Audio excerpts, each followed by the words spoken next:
Varahi silks వారి grand festive celebrations పొందండి 10,000 రూపాయలు ఆపై కొనుగోలుపై బంగారు నాణెం ఉచితంగా. Welcome to Suman TV. Suman TV వీక్షకులకి కనుమ శుభాకాంక్షలు. ప్రపంచవ్యాప్తంగా సంక్రాంతి సంబరాలు నెక్స్ట్ లెవెల్లో చేసుకుంటా ఉన్నారు తెలుగు వాళ్ళు. ప్రతి ఇంట మన శివశంకర్ వరప్రసాద్ మాటే.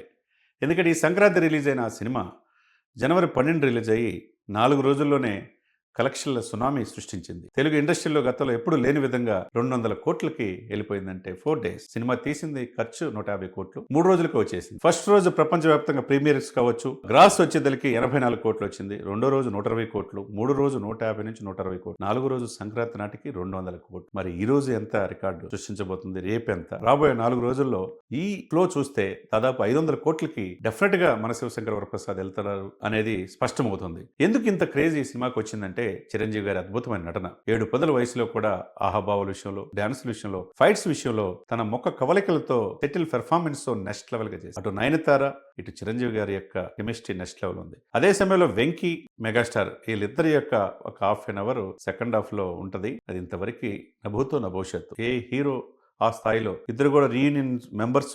ఆనాటి నుంచి ఈనాటి వరకు 40 సంవత్సరాలు వాళ్ళు కంటిన్యూగా హీరోలు హీరోయిన్లు అంతా కూడా కలుస్తుంటారు సంవత్సరానికి ఒకసారి. అటువంటిది వెంకటేష్ గారు చిరంజీవి గారి ఒక ఇది అద్భుతంగా పండించారు. మరి ఇటువంటి కుటుంబ కథా చిత్రాలు తగ్గిపోతున్న ఈ రోజుల్లో కుటుంబ విలువలు, బంధాలు, బాంధవ్యాలు, తల్లిదండ్రుల ఆప్యాయత, బిడ్డల పట్ల తల్లిదండ్రులు తీసుకోవాల్సిన జాగ్రత్తలు, ఇవన్నీ కూడా బేసిక్ నీడ్స్ అనమాట. ఈ నేటి సమాజానికి ఈ సంక్రాంతి సందర్భంగా మన శివశంకర్ వరప్రసాద్ తెలియజేశారనుకోవాలి. అనిల్ రావుపూడి ఆయన హిట్ సినిమాలకి అంటే అపజయం ఎరుగున దర్శకుడిగా పేరు పొందిన వ్యక్తి, చిరంజీవి గారిని సినిమాలు చూసి ఎదిగిన వ్యక్తి.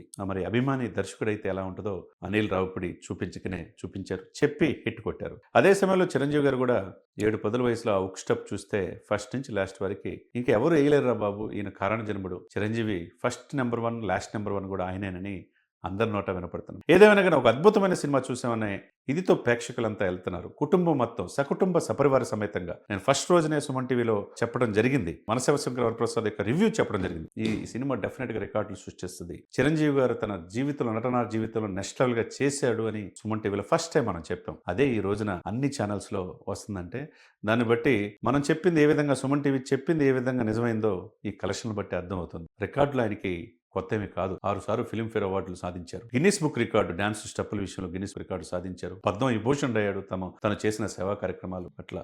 ఆయన ఈ మధ్య చెప్తా ఉన్నాడు, నేను అనుకున్న దానికంటే దేవుడు నాకు ఎక్కువ ఇచ్చాడు, ఇక చేయాల్సిందంత ప్రజలకి సేవ చేస్తున్నాడు. అటువంటి గొప్ప విషయం, గొప్ప వ్యక్తి మొగల్తూరులో పుట్టి ఒక కానిస్టేబుల్ కొడుకుగా ఆయన ప్రస్థానం స్టార్ట్ అయ్యి చెన్నై వెళ్ళి అది నేర్చుకొని ఆ సినిమా రంగంలో చేరాలనే ఉత్సుకతతో చార్టెడ్ అకౌంట్ వృత్తిని పక్కన పెట్టి అతన్ని ఎవరైతే హీరోగా పనికిరాడు అన్నారో అతనే ఎంబడబడి నువ్వే కావాలి హీరో అని చెప్పేసి ఒక ట్రెండ్ సెట్టర్గా మనం చిరంజీవి గారిని చూడొచ్చు. ఇప్పుడు దాదాపు 50 సంవత్సరాల జర్నీ, 70 సంవత్సరాల వయసు, ఇంతవరకు ప్రపంచంలో ఏ నటుడు లేని విధంగా డాన్సులు కావచ్చు, ఆహభావాలు కావచ్చు, నటనగా ఎన్నిటి ద్వారా మెప్పిస్తున్నాడంటే మరి చిరంజీవి కాకుండా ఏమవుతాడు?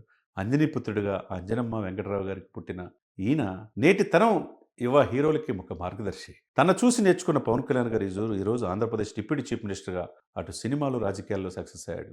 ఇంకొక బ్రదర్ నాగబాబు గారు ఎమ్మెల్సీగా ఉన్నాడు. ఈయన నేటి తరం యువ హీరోలకి మార్గదర్శి అయ్యాడు. సినిమాలు రాజకీయాలు అన్నీ చూసుకుంటా సక్సెస్ అవుతున్న ఈ రోజుల్లో నాకు సినిమాలే శాశ్వతం, సినిమాలు నా చివరి వరకు సినిమాలో నటిస్తున్నాడు, నాకు ఇన్స్పిరేషన్ సావిత్రి, ఎస్వి రంగారావు గారు అన్నాడు. నిజమే, ఆ రోజు ఫస్ట్ ఇంటర్నేషనల్ ఫిల్మ్ ఫెస్టివల్ అవార్డులో ఫ్రెంచ్ అవార్డు పొందిన ఏకైక నటుడు సామర్లకోట వెంకటరంగారావు గారు. ఆయన స్ఫూర్తితో ఆయన ఇన్స్పిరేషన్తో ఎదిగిన చిరంజీవి గారు నేటి యువతకి మార్గదర్శి.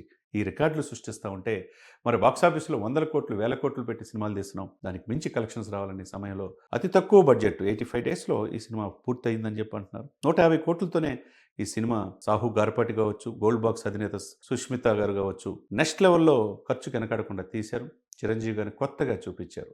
ఎంత సెంటిమెంట్, భార్యాభర్తల మధ్య ఎలా ఉండాలి, అనురాగం, ఆప్యాయతలు చూపించారు. పిల్లల పట్ల ప్రేమ ఏంటనే చూపించారు. తర్వాత ఫైట్స్ విషయంలో కావచ్చు ఒక పవర్ఫుల్ పోలీస్ ఆఫీసర్గా అన్ని రంగాల్లో కూడా చిరంజీవి గారు మెప్పించారు.